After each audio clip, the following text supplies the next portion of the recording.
जैसे ही हत्यारा निशाना साधने के लिए तैयार हुआ, उसकी नजर के सामने अचानक एक खूबसूरत महिला आ गई।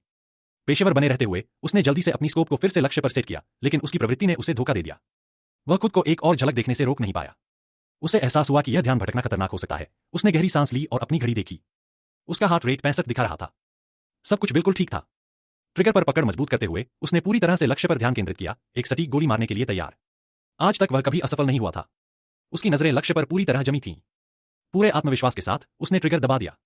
लेकिन एक अविश्वसनीय मोड़ में आखिरी पल में वही महिला गोली के सामने आ गई। हत्यारे ने तुरंत दूसरी गोली चलाने की तैयारी की, लेकिन तभी पर्दे खींच दिए गए और उसका लक्ष्य ओझल हो गया। मिशन फेल हो चुका था और खतरे की आहट महसूस करते हुए उसने अपनी राइफल को अलग किया, सारा सामान पैक किया और रात के अंधेरे में गायब हो गया। सड़क पर आते ही उसने एक टैक्सी रोकी और सीधे एयरपोर्ट की ओर बढ़ गया। अंदर जाने से पहले उसने बड़ी ही सहजता से अपनी आखिरी बंदूक कचरे के डिब्बे में फेंक दी। जैसे ही वह फ्लाइट में चढ़ने वाला था, उसका फोन बज उठा। फोन पर उसका बॉस था। दूसरी तरफ की आवाज ठंडी और कठोर थी, यह जानना चाहती थी कि वह असफल कैसे हो गया। सबसे बुरी बात यह थी कि जिसने यह काम दिया था, वह इतनी आसानी से इसे भूलने वाला नहीं था। कार्ल नियमों को अच्छी तरह जानता था। हाई प्रोफाइल टारगेट को मारने में असफल होना अक्सर इसका मतलब होता था कि अगला निशाना खुद हत्यारा बन जाता है। अब वह दोनों तरफ से शिकार किए जाने की कगार पर था। बिना किसी झिझक के उसने अपना फोन तोड़ दिया, सिम कार्ड निकालकर पैरों तले कुचल दिया ताकि कोई उसे ट्रैक न कर सके। फ्लाइट में बैठने के बावजूद कार्ल सतर्क बना रहा। तभी उसने देखा कुछ सीट आगे एक आदमी काले चश्मे पहने बार बार उसकी ओर देख रहा था। कार्ल की छठी इंद्रिय जाग उठी। क्या कोई उसका पीछा कर रहा था? जैसे ही फ्लाइट लैंड हुई, कार्ल ने फर्जी पहचान का इस्तेमाल करके तुरंत दूसरी फ्लाइट बुक की। लेकिन जब वह कनेक्टिंग टर्मिनल पर पहुंचा तो वही आदमी वहां पहले से ही उसका इंतजार कर रहा था। अब यह साफ हो गया था, वह पीछा किया जा रहा था।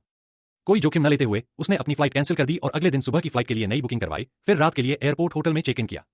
अगले दिन उसने दूसरी फ्लाइट ली और आखिरकार अपनी मंजिल पर पहुंचा। अपना पिकअप ट्रक लेकर उसने घर की ओर लंबी यात्रा शुरू की।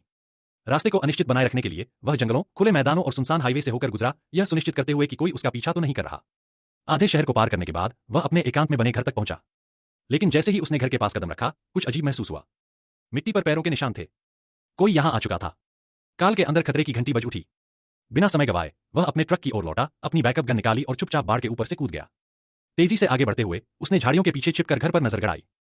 जमीन पर और भी पैरों के निशान थे और इस बार वे घर के अंदर जाते दिखे। काल की सबसे बुरी आशंका सच हो गई थी।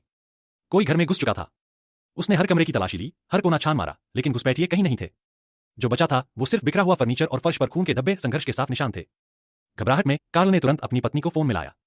उसने जवाब दिया, लेकिन उसकी आवाज कमजोर थी। वह गंभीर रूप से घायल थी और अस्पताल में थी। दर्दभरी सांसों के बीच उसने बताया कि एक आदमी और एक औरत घर में घुसे थे और उन्होंने उस पर हमला किया था। काल की मुट्ठियां भिंच गईं।